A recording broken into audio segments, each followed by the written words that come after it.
We are hearing SRIMAD BHAGAVATAM.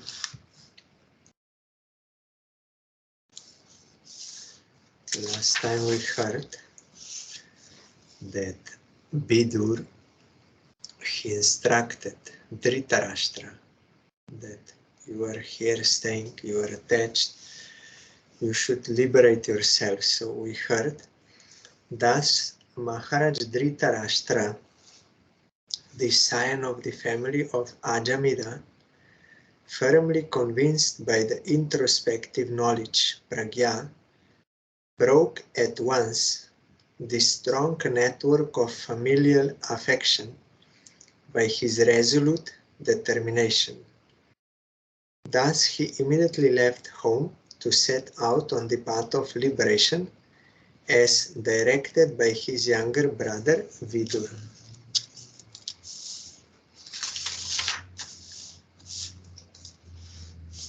Patim prayantam subalasya putri pativrata chanu jagama sadvi Himalayam nyasta danda praharsham manasvinam iva sat samprahara.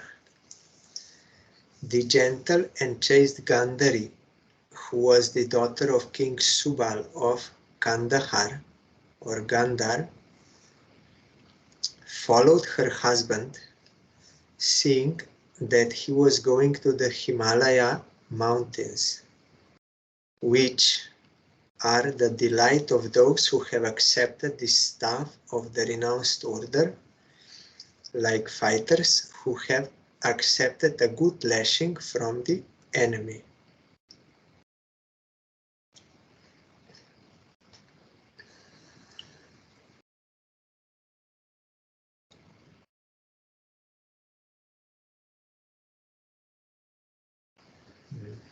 Gandhari is wife of Dhritarashtra.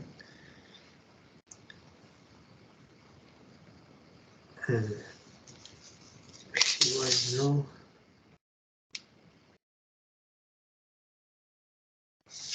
Here I will read. Subalini or Gandhari, daughter of King Subala and wife of King Dhritarashtra, was ideal as a wife devoted to her husband. The Vedic civilization especially prepares chaste and devoted wives, of whom Gandhari is one amongst many mentioned in history. Lakshmiji Sita Devi was also a daughter of a great king, but she followed her husband, Lord Ramachandra, into the forest. Similarly, as a woman, Gandhari could have remained at home or at her father's house, but as a chaste and gentle lady, she followed her husband without consideration. Instructions for the renounced order of life were imparted to Dhritarashtra by Vidur, and Gandhari was by the side of her husband. But he did not ask her to follow him because he was at that time fully determined, like a great warrior who faces all kinds of dangers in the battlefield. So Himalaya mountains, which are the delight of those who have accepted the staff of the renounced order, like fighters who have accepted a good lashing from the enemy. They are enjoying this. It is delightful to them. This is the meaning. He was no longer attracted to so-called wife or relatives, and he decided to start alone. But as a chaste lady, Gandhari decided to follow her husband till the last moment. Maharaj Dhritarashtra accepted the order of Vanaprastha, and at this stage the wife is allowed to remain as a voluntary servitor, but in the sannyas stage no wife can stay with her former husband. A sannyasi is considered to be a dead man civilly, and therefore the wife becomes a civil widow without connection with her former husband. Maharaj Dhritarashtra did not deny his faithful wife, and she followed her husband at her own risk. The sannyasis accept a rod as the sign of the renounced order of life. There are two types of sannyasis. Those who follow the Mayavadi philosophy, headed by Sripad Shankaracharya, accept only one rod, Ekadanda. But those who follow the Vaishnavite philosophy accept three combined rods, Tridanda. The Mayavadi sannyasis are Ekadandi Swamis, whereas the Vaishnava sannyasis are known as Tridandi Swamis, or more distinctly, Tridandi Goswamis, in order to be distinguished from the Mayavadi philosophers. The Ekadandi Swamis are mostly fond of the Himalayas, but the Vaishnava sannyasis are fond of Vrindavan and Puri. The Vaishnava sannyasis are Narottamas, whereas the Mayavadi sannyasis are Dhiras. Maharaj Dhritarashtra was advised to follow the Dhiras because at that stage it was difficult for him to become a Narottam. Ajata Shatruh Krita Maitro Hutagnir Vipran Natva Tilago Bhumi Rukmei Griham Pravishto Guru Vanda Naya Na Chapashyat Pitaro So Balim Cha. Maharaj Yudhishthir, whose enemy was never born, performed his daily morning duties by praying, offering fire sacrifice to the sun god, and offering obeisances, grains, cows, land, and gold to the Brahmanas. He then entered the palace to pay respects to the elderly. However, he could not find his uncles or aunt, the daughter of King Subala. Also, when you are doing Sandhya, after finishing Sandhya, then you have to give Danda to all Vaishnavas. Tatra Sanjayam Asinam Papracho Dvigna Manasaha Gaval Gane Kwa Nastato Vrido Hinascha Netrayo. Maharaj Yudhishthir, full of anxiety, turned to Sanjay, who was sitting there, and said, "O Sanjay, where is our uncle, who is old and blind?" Amba chahata putrarta pitrivyah kvagatah suhrit api mai akrita pragye hata bandhu sa bharyaya asham sa manah shamalam gangayam dukito patat. Where is my well-wisher, Uncle Vidur, and Mother Gandhari, who is very afflicted due to all her sons' demise? My uncle Dhritarashtra was also very mortified due to the death of all his sons and grandsons. Undoubtedly, I am very ungrateful. Did he, therefore, take my offenses very seriously and, along with his wife, drown himself in the Ganges? Pitari uparate pando sarvan nah suhrida shishun arakshatam vyasanata pitrivyo kva gato itah. When my father Pandu fell down and we were all small children, these two uncles gave us protection from all kinds of calamities. They were always our good well-wishers. Alas, where have they gone from here? Suta Uvach. Kripaya sneha vaiklavyat suto viraha karshitaha atmeshwaram achakshano na pratyahati piritaha. Sutta Goswami said, because of compassion and mental agitation, Sanjay, not having seen his own master Dhritarashtra, was aggrieved and could not properly reply to Maharaj Yudhishthir. Sanjay was a personal assistant of Maharaj Dhritarashtra for a very long time.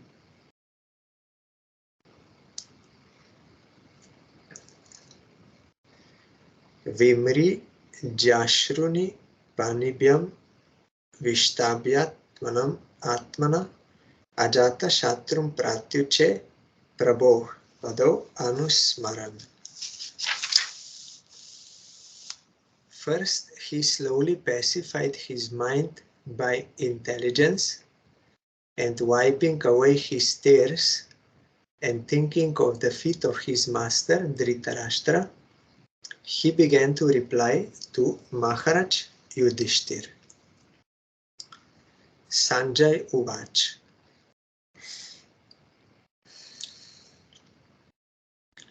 Naham Veda Vyavasitam Pitror Vah Kula Nandana Gandharya Va Mahabaho Mushitosmi Mahatma Bih.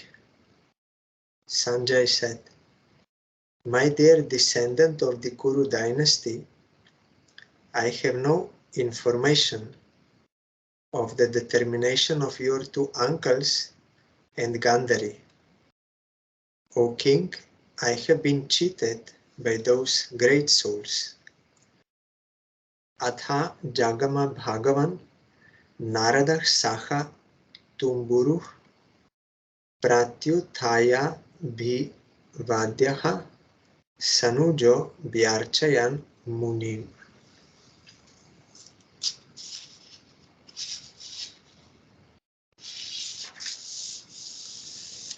While Sanjay was thus speaking, Sri Narad, the powerful devotee of the Lord, appeared on the scene carrying his tumburu. Maharaj Yudhishthir and his brothers received him properly by getting up from their seats and offering obeisances. Yudhishthira Uvach. Naham Veda Gatim Pitror Bhagavan Kva Gato Itah Ambava Hata Putrarta Kva Gata Cha Tapasvini. Maharaj Yudhishthir said, O godly personality, I do not know where my two uncles have gone, nor can I find my ascetic aunt, who is grief-stricken by the loss of all her sons.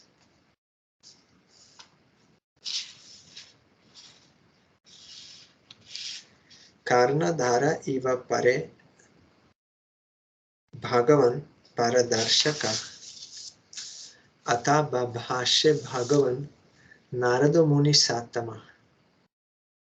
You are like a captain of a ship in a great ocean, and you can direct us to our destination.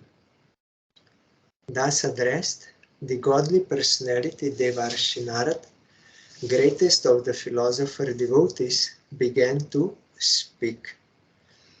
Always we have to take guidance from bona fide Guru, because he can see the reality as it is and can advise for getting the ultimate goal of life. We should not be guided by our mental speculation, intellect, senses, and these things. But what bona fide Guru says, that we have to accept as truth and follow that action as prescribed by him. So here Yudhishthir Maharaj, he told, you are like a captain of a ship in a great ocean. If someone does not know, he cannot find his way. So we need that captain who knows the way, and he can show the direction towards destination.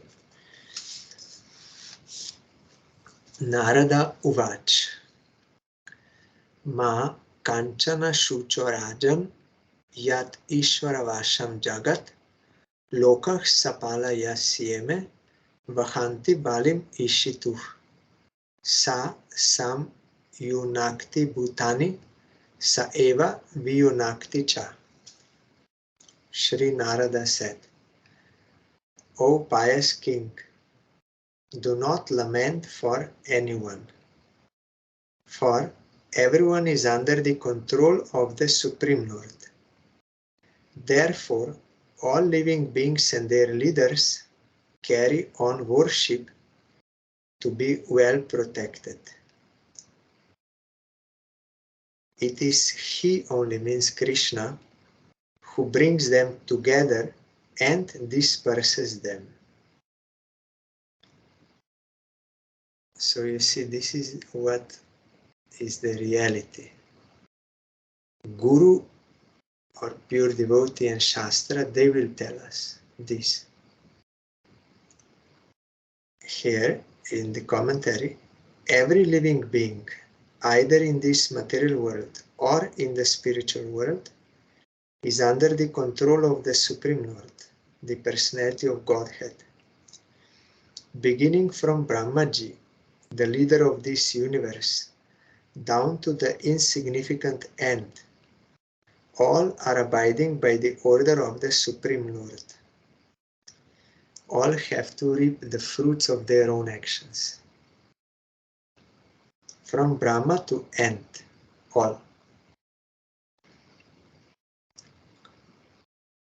Thus, the constitutional position of the living being is subordination under the control of the Lord. The foolish living being, especially man, artificially rebels against the law of the Supreme and thus becomes chastised as an asura or lawbreaker. A living being is placed in a particular position by the order of the Supreme Lord, and he is again shifted from that place by the order of the Supreme Lord or his authorized agents. Like when Chitraketu's son died, then Narad Goswami, he saw that Chitraketu is lamenting so much. He cannot get mantra for worship of Supreme Lord because he is so much absorbed in that thing. So he devised a means. He called the Jiva back and he asked the Jiva, why you are going away from your parents? You don't see that how much they are crying for you? Then the Jiva said, which parents you mean? I had many parents, many lives, and I am not independent. According to the results of my actions, I had to stay here and then I had to go. Same thing was replied by Srivasa's dead son. Also Mahaprabhu called that Jiva back and he also asked him, why you are going from this place? And he said, I am not independent. According to the fruits of my actions, I was in Srivasa's house and now by your desire I have to go somewhere else. But I am keeping remembrance of you, so I'm not worried. That is the teaching of that son, that this is what is required. Remembrance of Krishna, worship of Krishna. So he's again shifted. All jivas, they are coming from same source. Jato Vaimani Bhutani Jayante, from same source, and they all belong to same source, that is Krishna. They are his. He is sending, he is taking, he can do whatever he likes. If we become falsely attached under the influence of Maya, he is my son, my husband, my father, my daughter, or my, and for me, this sort of attachment false, then we will have to suffer very much at the time of this shifting. But if someone has that knowledge, all jivas belong to Krishna, he can do whatever he likes with them. They are his and they are meant for him, not for me, not mine. All jivas belong to Krishna. And if you are devoted to Krishna, knowing I am of him, and knowing all jivas are of him, they belong to him, then you will not be disturbed, because you will not have any separate desire from the desire of Krishna. But if you have, based on Maya, then you will have to suffer. The more there is attachment, more suffering is when the separation comes, and separation is inevitable. You cannot avoid it. That is why Krishna told one should not mourn for that which is inevitable, and understand this fact and devote himself to Krishna, then he can be peaceful and happy. Otherwise, as long as we keep separate desires except service of Krishna, then we will have to suffer again and again. Even if we want, we cannot change. It will go according to Krishna's will, and that is beneficial for all. Sometimes we think, no, this is cruel, this is wrong, this is not correct. Why like this? But we don't know. We don't know better than Krishna.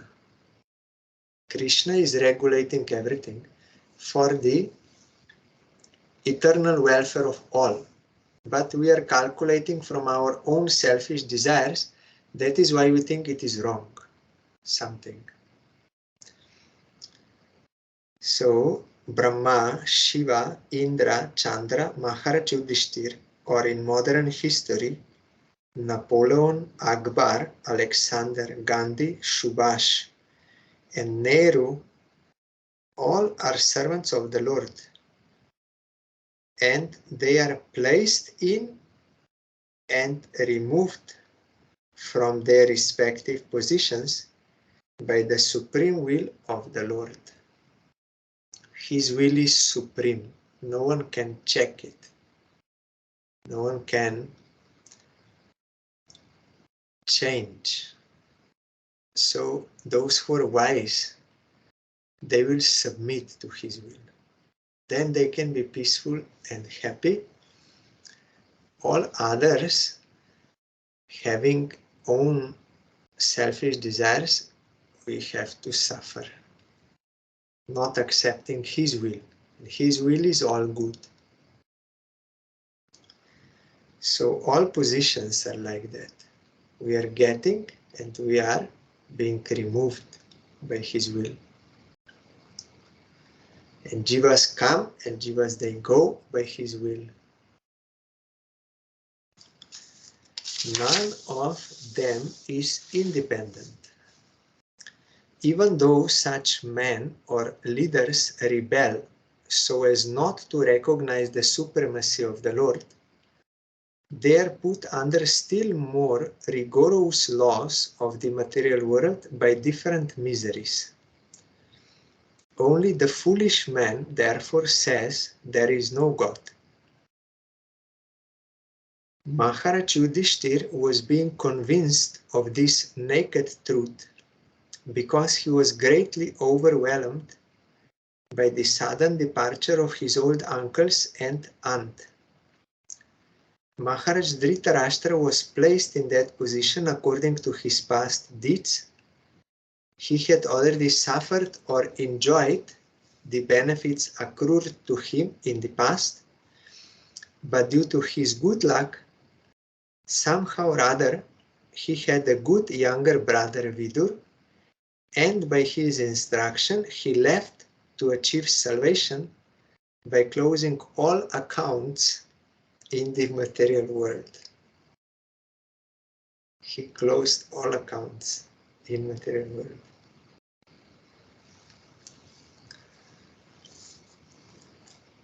All jivas, they are from past lives, they are bringing their fruits, aprarabdha karma and prarabdha karma, and samskaras also. That is, then they're influenced by this in this life. And also, if they have sukriti, they will also get benefit of that sukriti. Unless one has sukriti, he cannot get association of pure devotee, means he will not recognize and he cannot follow that. But Dhritarashtra had that good fortune. So although there were other things, but that was already expired, so now he got a chance and he closed all accounts in the material world and left on the path to liberation. Left to the path of ordinarily, one cannot change the course of one's due happiness and distress by plan. Everyone has to accept them as they come under the subtle arrangement of Kala, or invincible time. There is no use trying to counteract them, because it will anyway happen. Even if we try, it will go by Krishna's will. So it is more wise to submit to the will of Krishna, because you cannot fight against that will. Only you will bring misery to yourself. The best thing is, therefore, that one should endeavor to achieve salvation, and this prerogative is given only to man because of his developed condition of mental activities and intelligence. Our Gurudev said discriminating power is there given to human beings between what is good, what is not good, what is eternal, what is non-eternal.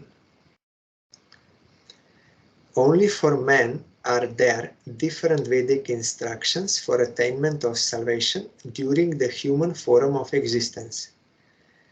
One who misuses this opportunity of advanced intelligence is verily condemned and put into different types of miseries, either in this present life or in the future.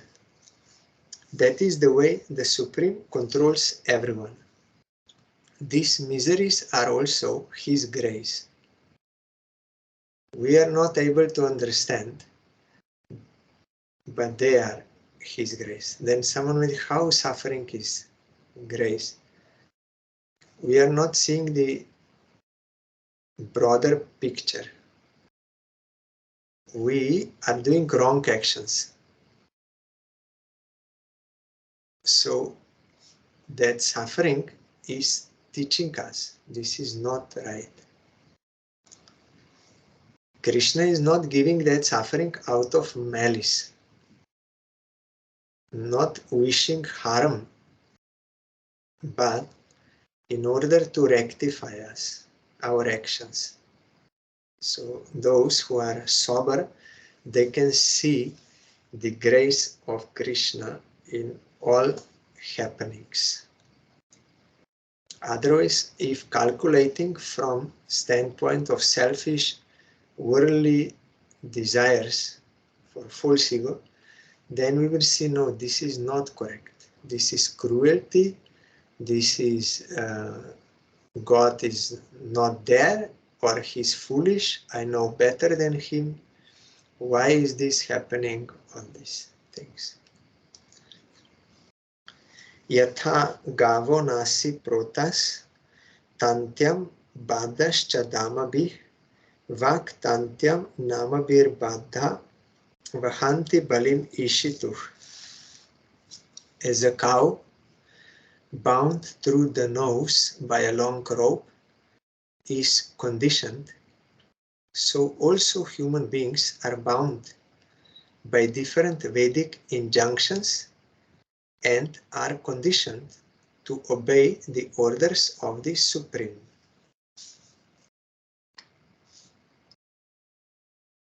In commentary, every living being, whether a man or an animal or a bird, thinks that he is free by himself, but actually no one is free from the severe laws of the Lord. The laws of the Lord are severe because they cannot be disobeyed in any circumstance. You cannot escape that action-reaction laws.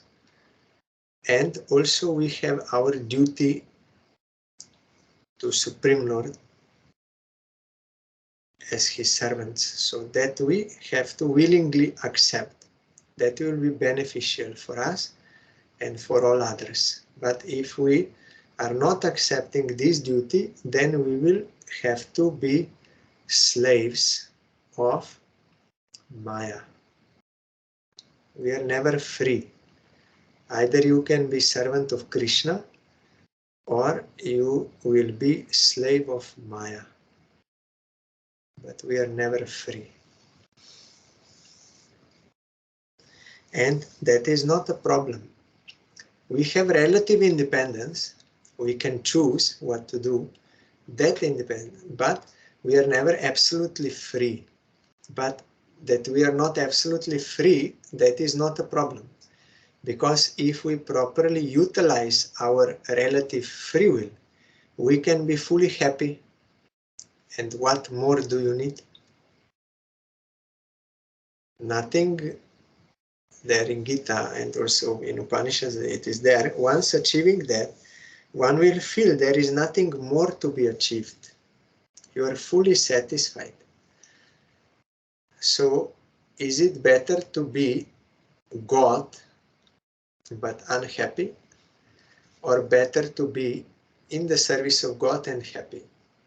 When you are happy, then that is our requirement. But if we think falsely, no, I should be God, I should be in joy, but you will be miserable, then that is useless.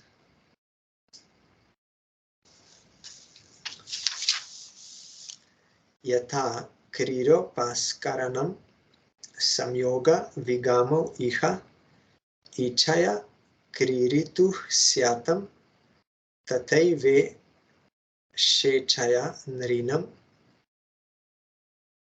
As a player sets up and disperses his playthings according to his own sweet will, so the supreme will of the Lord brings men together and separates them.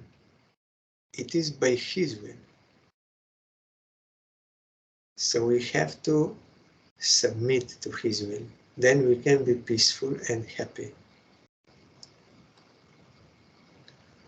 Here in commentary, we must know for certain that the particular position in which we are now set up is an arrangement of the supreme will in terms of our own acts in the past. The Supreme Lord is present as the localized Paramatma in the heart of every living being, and therefore He knows everything of our activities in every stage of our lives. He rewards the reactions of our actions by placing us in some particular place. A rich man gets his son born with a silver spoon in his mouth, but the child who came as the rich man's son deserved such a place, and therefore he is placed there by the will of the Lord. And at a particular moment, when the child has to be removed from that place, he is also carried by the will of the Supreme. He's giving the fruits. Even if the child or the father does not wish to be separated from the happy relation.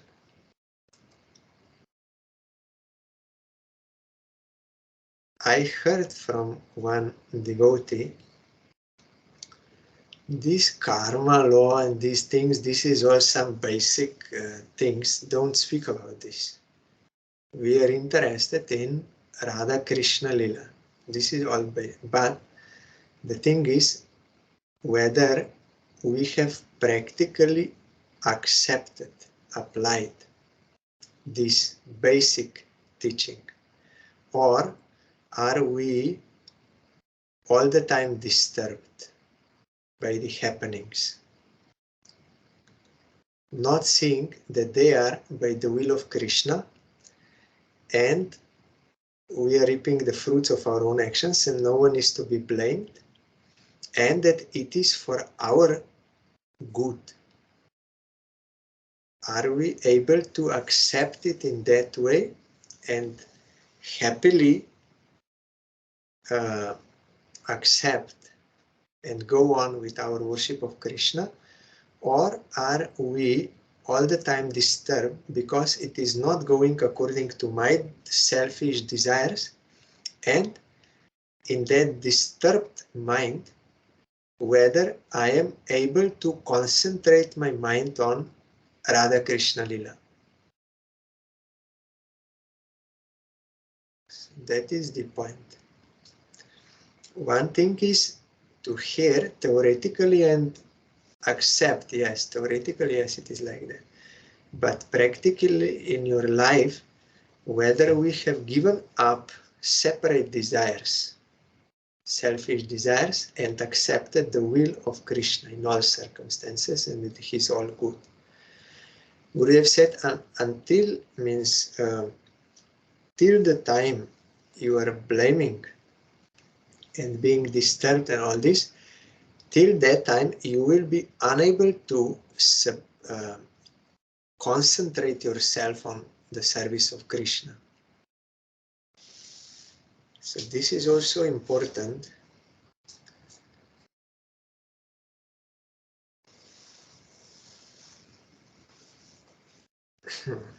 Generally, the law of karma is that one is awarded the result of one's own actions, but in special cases, by the will of the Lord, such resultant actions are changed also. But this change can be affected by the will of the Lord only and no other. If someone surrenders to Krishna, then he already rectified himself. So there is no need for him to get more punishment for rectification, because already he did, that is all destroyed. All reactions, all destroyed. Aprarabdha karma also is destroyed by pure devotion, by no other means. That is by the will of Krishna, but no one can by his own effort change.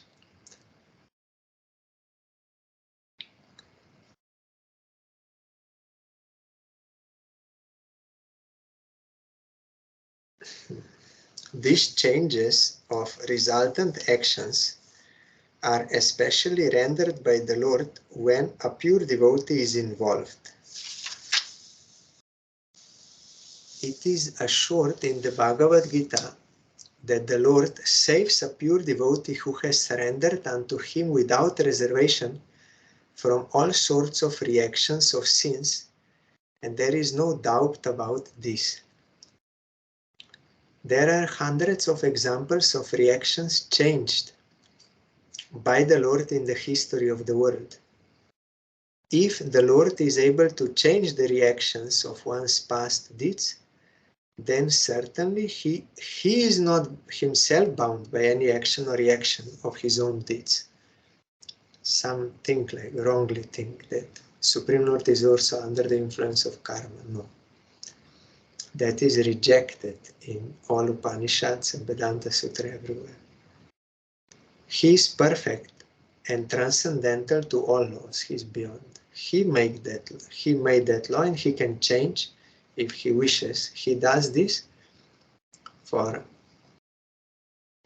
pure devotees because they already stopped doing wrong actions and are doing good actions. Yan manyase dhruvam lokam adhruvam va na chobhayam sarvata na hi shochaste snehat anyatra mohajat. O king, in all circumstances, whether you consider the soul to be an eternal principle or the material body to be perishable, or everything to exist in the impersonal absolute truth, or everything to be an inexplicable combination of matter and spirit, feelings of separation are due only to illusory affection and nothing more.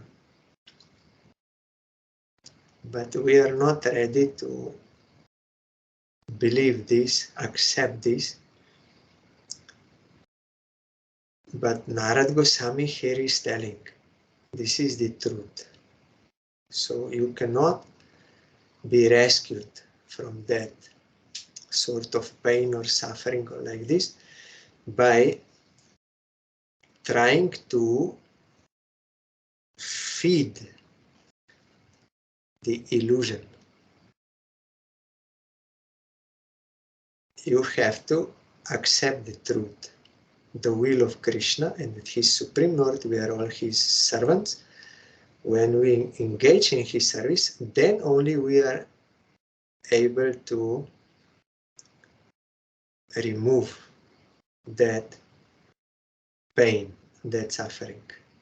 Not by increasing untruth or trying to avoid or somehow or blame God or something. No.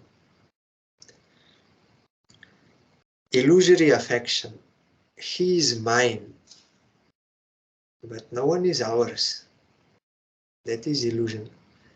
So I think He is mine, He is for me. So now He was taken away from me. That is wrong. That is wrong. But my conception is wrong. And so long as I keep this illusion, I will have to suffer inevitably because of this wrong conception that I am mine and others are mine and for me.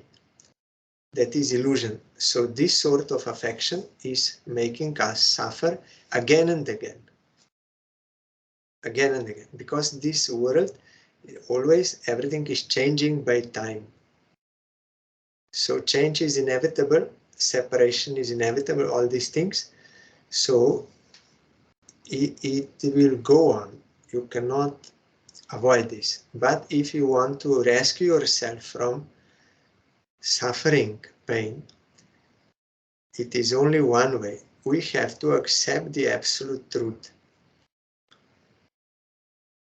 about Supreme Lord, about His jivas, and I am also His jiva, and we are meant to be enjoyed by Him. All of us, to be enjoyed by Him.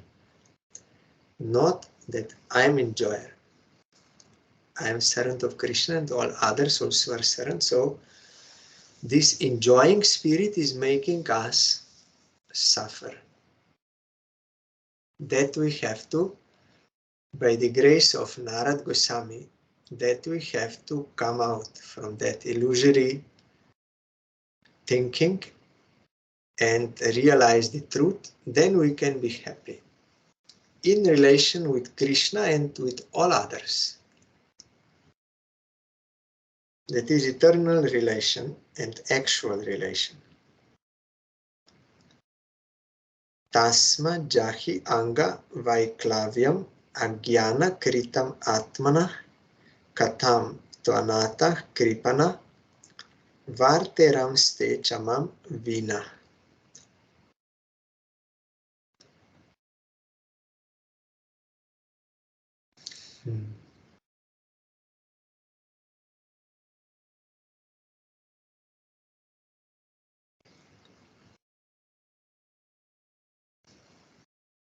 In previous also there is in commentary only one part.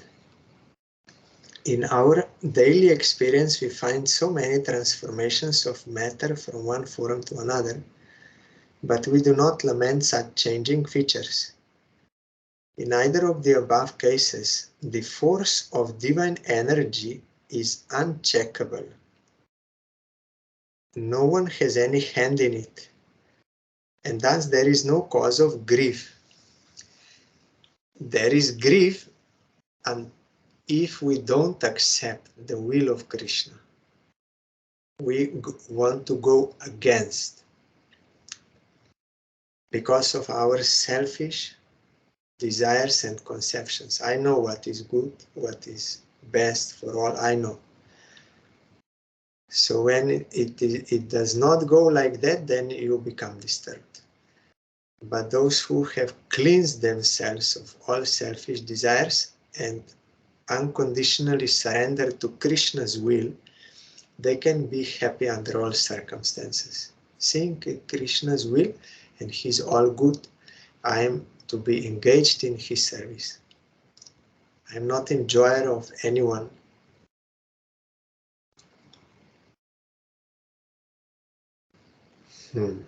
Therefore, give up your anxiety due to ignorance of the self.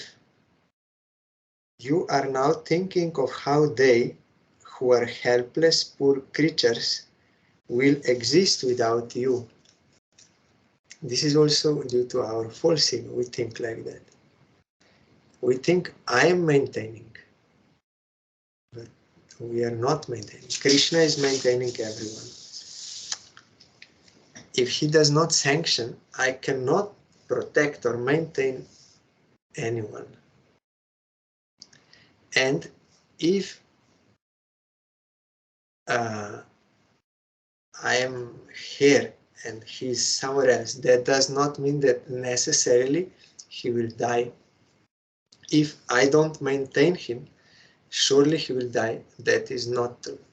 It depends on Krishna's will. That is also due to false ego we lament. So Narad Goswami is a realized soul. We have to hear from realized souls. They are not speaking out of any material sentimentalism, trying to please the illusion of conditioned souls, to put fire on that, to put ghee on the fire of that illusion, to increase that. No. They are always speaking the truth, because that truth can actually solve our problems, not feeding illusion, sentimentalism. It can never be satisfied. How much you want to satisfy, it can never be satisfied. We need association of bona fide realized soul, hear from him with submission the realized knowledge and practice that. That is the only way by which we can come out from suffering, not by satisfying illusion. Kala karma gunadhino deho yam pancha bhautika katham anyam stu gopayet sarpa grasto yata param. you see. This gross material body, made of 5 elements, is already under the control of eternal time, kala, action, karma, and the modes of material nature, guna. How then can it, being already in the jaws of the serpent, protect others? Already we are in the jaws of the serpent, so how I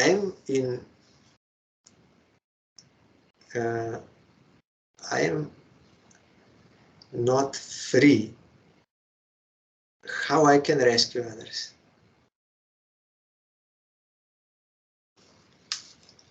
Ahastani sahastanam apadani chatushpadam Phalguni tatra mahatam jivo jivasya jivanam. This is also one famous verse. Those who are devoid of hands are prey for those who have hands. Those devoid of legs are prey for the four-legged. The weak are the subsistence of the strong. And the general rule holds that one living being is food for another. That we will hear day after tomorrow. Tomorrow is Srila Narottam Thakur's appearance day. We will hear about him.